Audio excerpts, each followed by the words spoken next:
ธรรมะเป็นของจริงเป็นเรื่องจริงซึ่งมีความจริงมาตลอดกาลไหนๆแม้พระพุทธเจ้าสิเกิดขึ้นบ่เกิดขึ้นก็สร้างแต่ความจริงทั้งหลายสัตว์ทั้งหลายเวียนว่ายแต่เกิดเพราะความไม่รู้ว่าตัวเองเป็นคนเห็นแก่ตัวนี่คือความจริงอันหนึ่งสัตว์ทั้งหลายเป็นคนที่มีความโลภความโกรธความหลงก็เพราะความไม่รู้นั่นแหละครอบงำเอาไว้นี่ก็เป็นความจริงอันหนึ่งสัตว์ทั้งหลายที่สิออกจากการเวียนว่ายแต่เกิดคือวัฏสงสารอันนี้ก็ต้องอาศัยธรรมะอาศัยความจริงที่มีบุคคลผู้ใดผู้หนึ่งได้คนพบพ่อความจริงนี่คือหนทางออกจากทุกข์นี่คือหนทางออกจากความเห็นแก่ตัวที่ตัวเองก็บ่รู้ว่าตัวเองเห็นแก่ตัวจึงเวียนว่ายแต่เกิดนี่คือหนทางแห่งการตื่นรู้เบิกบานตามความเป็นจริงจึงเรียกว่าพุทธศาสนาพุทธศาสนาแปลว่าทางเดินหรือหนทางพุทธะแปลว่าผู้รู้นี่ทางเดินของผู้รู้แจ้งเห็นจริงตามความเป็นจริงจึงบอกว่าพุทธศาสนาบ่ได้เสื่อมแล้วพุทธศาสนาก็บ่ได้ไปฝากไว้กับบุคคลผู้ใดผู้หนึ่งบ่ได้ฝากไว้กับไผใดๆทั้งสิ้นแต่ก็ต้องอาศัยบุคคลนั่นแหละพุทธบริษัท4ที่เพิ่นร่วมไว้ภิกษุภิกษุณีอุบาสกอุบาสิกาแต่บ่ได้ฝากไว้ในบุคคลผู้ใดผู้หนึ่งแต่ก็อาศัยบุคคลผู้เดินตามทางเข้าสู่การตื่นรู้เบิกบานตามความเป็นจริงจนถึงขั้นปล่อยวางได้บุคคลผู้เช่นนั้นจึงนำความจริงแนวทางหนทางที่ตัวเองตื่นรู้ที่ตัวเองเข้าถึงออกมาแสดงเป็นแนวทางเพื่อให้สัตว์ทั้งหลายกระทำนำตนเองออกจากความเวียนว่ายแต่เกิดจากวัฏทุกข์จากวัฏสงสารจากวัฏจิตคือความคิดออกจากความหลงออกจากความโลภนั่นแหละจึงบอกว่าพุทธศาสนาบ่เสื่อมมีอยู่ตลอดกาลไหนๆเพราะธรรมะตั้งไว้อยู่จังซั่นมันเป็นของมันอยู่แบบนั้นบอกว่าถ้าจะศรัทธา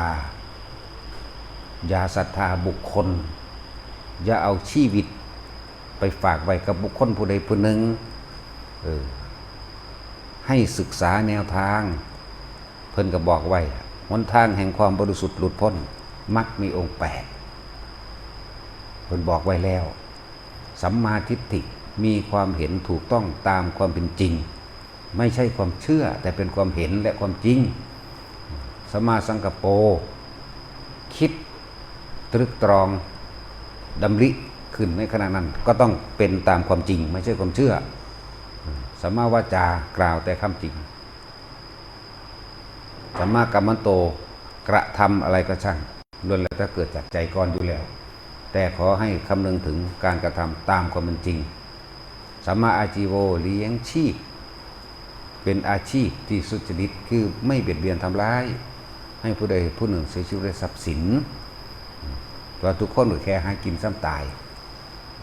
การกระทำเป็นบาปเป็นกรรมอันใดหนึ่งการกระทำเพียงแค่ชาติเดียวถ้าพิษตกบาปเข้าไปแล้วจะทำให้เราทุกข์ทนทรมานไปอีกหลายแสนหลายล้านชาติหรือเป็นกัปเป็นอสงไขยเนี่ยสัมมาอาชีโวสัมมาวาจาโมความเพียรความพยายามที่จะกระทำสิ่งใดสิ่งหนึ่งก็ต้องเพียรพยายามตามความเป็นจริงบ่แม่นเพียรพยายามตามความเชื่อนั่นแหละถึงว่าความเชื่อกับความจริงจริงต่างกันสัม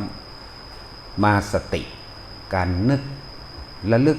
นึกถึงอันนี้ควรอันนี้ไม่ควรอันนี้ผิดอันนี้ถูกอันนี้ชอบอันนี้ไม่ชอบอันนี้เป็นประโยชน์อันนี้เป็นโทษเมื่อระลึกใคร่ครวญดีแล้วมันก็ไม่หวั่นไหวจึงเรียกว่าเป็นสัมมาสมาธิจิตตั้งมั่นไม่หวั่นไหวบ่โอนเอ็นไปตามกองการกิเลสไม่ได้โอนเอ็นไปตามความเชื่อของบุคคลผู้ใดผู้หนึ่งไม่ได้โอนเอ็นแม้กระทั่งตามความเห็นของตนที่คิดขึ้นเอาเองแต่ตั้งมั่นเอาไว้โดยธรรมโดยความเป็นจริงนี่เองตั้งมั่นเอาไว้โดยความจริงบ่หวั่นไหว แม้บุคคลผู้ใดสิชักจูงชักชวนไปในทางกระทำผิดกระทางที่งมง่ายเหลวไหล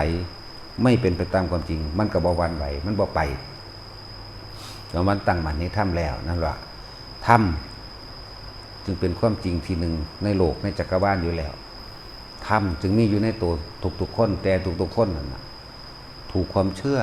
ถูกความโลภถูกความโกรธถูกความหลงครอบงำตัวเอง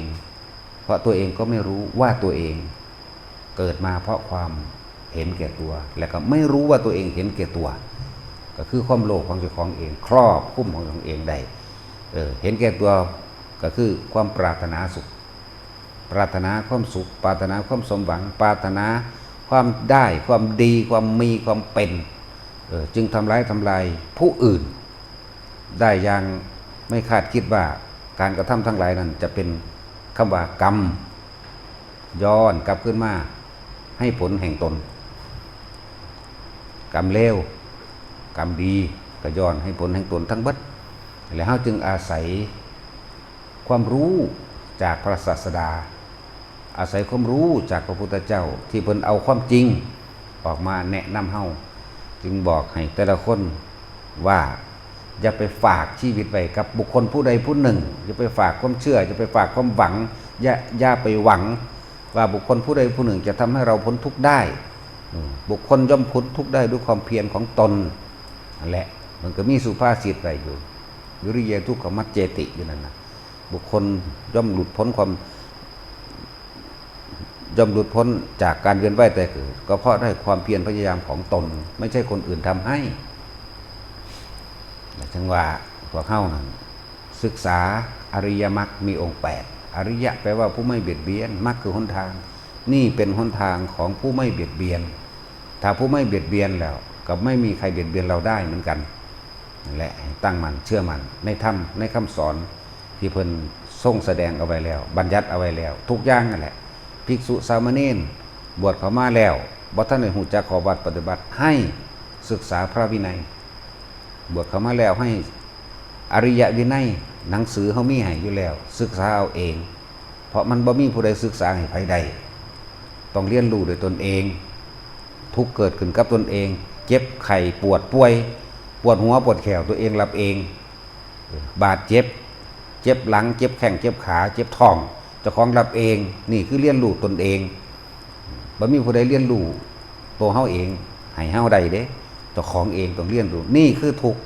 กพอเกิดมาแล้วก็ต้องแก่ต้องเจ็บปวดป่วยไม่สบายต้องร้อนต้องหนาวต้องหิวต้องหาเครื่องนุ่งห่มที่อยู่อาศัยสารพัดนั่นแหละนำมาซึ่งการทำลายเบียดเบียนซึ่งกันและกันโหทุกมันมาแบบนี้เรียนรู้ในตนเองนั่นแหละเอาตัวเองเด้จึงจะเข้าถึงความจริงธรรมเรียนรู้ตนเองสาเหตุแห่งทุกข์เพราะเราก็ไม่รู้นี่ว่าเราเกิดมาเป็นคนเห็นแก่ตัวเราจึงต้องฆ่ามั่งลักมั่งปล้นจี้ข่มเหงข่มขืนโกหกให้ผู้อื่นเสียชีวิตทรัพย์สินมั่งตลอดทั้งการเมาจิตเมาวิญญาณเมาความรู้สึกเมาความสุขของตัวของเองบ่แค่ว่าแต่เมาเหล้าบ่แม่นแต่เมายาสิ่งเสพติดทั้งหลายเป็นของภายนอกมันเมาตนเองนั่นแหละศึกษาตนเองนี่คือเหตุแห่งทุกข์เมื่อหยุดความคิดปรุงแต่งในความอยากใดดีไม่เป็นใดๆทั้งสิ้นแม้ชั่วขณะหนึ่งนิโรธคามินีนี่วิธีดับทุกข์ดับแบบนี้คือการไม่คิดแล้วการใช้ชีวิตยังมีชีวิตอยู่ก็คือมรรคมีองค์8นี่ให้พวกเขาเดินตามนี่บ่ได้ให้เดินตามคนแต่ว่าก็ต้องอาศัยบุคคลนั้นบ่ได้เสกสรรโดนบันดาลให้ผู้ใดพ้นทุกข์ได้เพิ่นเพียงแต่นำสิ่งที่เพิ่นไปรู้ไปเห็นมาแนะนำเฮาว่านี่เดินทางนี้ไปทางนี้เด้อเพิ่นบ่ได้หลุดพ้นให้เฮาได้ถ้าเพิ่นหลุดเพิ่นก็หลุดเฉพาะเพิ่นเองนี่แหละจึงบอกว่าถ้าจะศรัทธาเชื่อถือกระทำตามขอให้ศรัทธาเชื่อถืออริยสัจสี่เห็นบ่ทุกข์สมุทัยนิโรธมรรคมีองค์8ศึกษาตนเองศรัทธาตนเองบ่แม่นศรัทธาผู้อื่นศรัทธาผู้อื่นก็ศรัทธาอยู่แต่ว่าไม่ได้มีความเชื่อว่าเขาจะทำให้เราพ้นทุกข์ได้เพราะการพ้นหรือไม่พ้นอยู่ที่ตัวเรา นั่นแหละจังว่าแต่ละคนจะไปฝากชีวิตความหวังอิหยังไว้กับ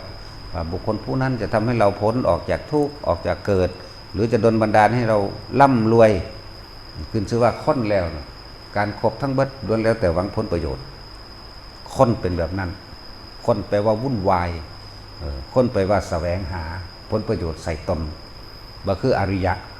เนี่ยไม่เบียดเบียนไม่แสวงหาเด้ไม่เบียดเบียนแล้วก็ไม่แสวงหาความได้ความดีความมีความเป็นใดๆทั้งสิ้น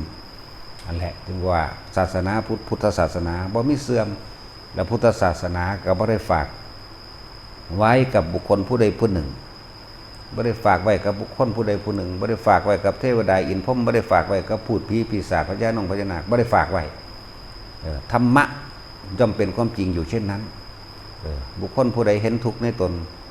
บุคคลผู้นั้นก็เริ่มเห็นทางสิดับตนออกจากทุกข์และทุกข์ก็ต้องดับไปนั่นแหละจังว่าถ้าจะเชื่อมั่นใครเชื่อมั่นในตนเองศรัทธาในตนเองกับอริยมรรคมีองค์8ทุกข์สมุทัยนิโรธมรรคตลอดทั้งปฏิจจสมุปบาทเหตุแห่งสัตว์ทั้งหลายเวียนว่ายแต่เกิดความมีสิ่งนี้จึงมีคิดแบบนี้กระทำแบบนี้พูดแบบนี้ถ้าว่าคิดแล้วก็ไม่พูดก็ไม่ทำเท่านั้นนั่นแหละที่สุดท้ายแห่งทุกข์ที่บ่มีทุกข์เกิดขึ้นได้เลยเพิ่นเอิ้นว่าวิมุตติความหลุดพ้นจากหลุดพ้นจากหยังหลุดพ้นจากความอยากได้และอยากเป็นจบอยู่เมืองนี้จักบ่ล่ะเรียกว่านิพพานก็ว่าเป็นธรรมธาตุแท้อันเดียวแยกกันบ่ออกก็ว่าแล้วแต่เรียกว่ายังละว่างอย่างยิ่งก็ว่าว่างอย่างยิ่งจากสิ่งที่มีอยู่ก็ว่าแต่ว่าทุกคนให้มั่นใจตนเองเด้อย่าได้เอาความชีวิตบ่แม่นว่าอาจารย์สิมาดลบันดาลอิหยังให้ไผได้หยุดเป็นความมิจฉาทิฏฐิความเห็นผิด